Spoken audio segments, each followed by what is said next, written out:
अध्याय 7 की शुरुआत स्टीफन प्रेसफील्ड के एक वक्तव्य से होती है। वे कहते हैं, एक बच्चा, एक पागल और एक अति बुद्धिमान व्यक्ति बड़ी सरलता से अविश्वसनीय बातों पर भी विश्वास कर लेते हैं। वो तो सिर्फ मैं और आप हैं जो अपने बड़े दिमागों के कारण और अपने छोटे दिलों से अविश्वास करते हैं, अधिक सोचते हैं, हिचकिचाते हैं। अध्याय में आगे वो कुशल वक्ता, आर्टिस्ट और उद्यमी को बताते हैं कि मिस्टर रिले के सीक्रेट गुरु वही हैं। कुशल वक्ता उन्हें बताते हैं कि मिस्टर रिले के साथ उन्होंने बहुत वर्ष बिताए हैं। अब वे दोनों सुख दुख के साथ ही बन चुके हैं। उद्यमी लड़की कुशल वक्ता से मिलकर भावुक हो गई। वो अपने व्यापार की विफलताओं और निजी द्वंद पहली बार सबके सामने लाती है, जिसे वो अब तक सबसे छिपा रही थी।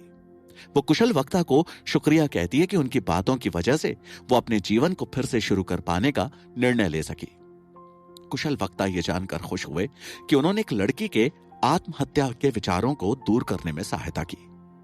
वे उन दोनों को समझाते हैं, तुम उन अल्पसंख्यक में से एक व्यक्ति हो जो जीवित है, जो अच्छे नेता, उत्पादक और अच्छा इंसान बनना चाहते हैं। यह आसान नहीं है, मगर यदि मुश्किलों को ही देखती रहे तो एक ईली कभी तितली ना बन पाए। यदि नए तुमको जीवित होना है तो पुराने तुमको मरना ही पड़ेगा।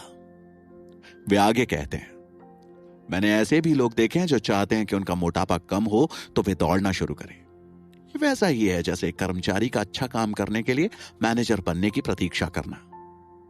याद रखना, अभिमान के लिए बुरा दिन आत्मा के लिए अच्छा दिन होता है। आपके डरों के सारे दावे बेबुनियाद हैं। अपने ज्ञान की आवाज सुनिए जो एक अनमोल तोहफा है। तालियां, वाहवाही, शानो शौकत, ये सब तब तक अच्छे हैं जब तक आप इनकी वजह से मानवता को नहीं भूले हैं। आप इनका आनंद लो, लेकिन इनसे जुड़ो मत। इन्हें हासिल करो, लेकिन अपने चरित्र की पहचान मत बनाओ। उन्हें चाहो, मगर उनकी कामना मत करो। वास्तविक धन आत्मनियंत्रण, ईमानदारी, सहनशीलता, संपूर्णता और अखंडता से आते हैं। अपना जीवन अपनी शर्तों पर जियो, समाज में उपस्थित बीमार भेड़ों की तरह नहीं, जिन्हें अपनी दिशा का भी ज्ञान नहीं। महात्मा गांधी हो या मदर टेरेसा, मरते समय उनके पास ना के बराबर भौतिक संपत्ति थी, लेकिन वे दुनिया के लाखों लोगों को कमा चुके थे। उनकी मोटिवेशनल बातों से आर्टिस्ट और उद्यमी दोनों ही रिचार्ज महसूस कर रहे थे। आर्टिस्ट ने कुशल वक्ता से पूछा कि उस दिन मंच पर उन्हें क्या हुआ था। वे बोले, वो थकावट की वजह से हुआ।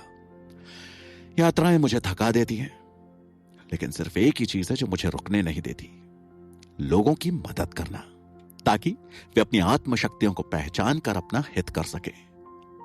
मैं मॉरिशस आता हूं ताकि रिचार्ज हो सकूं, अपनी सकारात्मकता और ऊर्जा को फिर से जोड़ सकूं। इतना कहकर वे उन दोनों को शुभकामनाएं देकर चले जाते हैं। अगली सुबह के साथ लेखक ने 5 AM क्लब की वो ट्रेनिंग शुरू की है जिसके लिए आर्टिस्ट और बिजनेस वुमेन को वहां लाया गया था।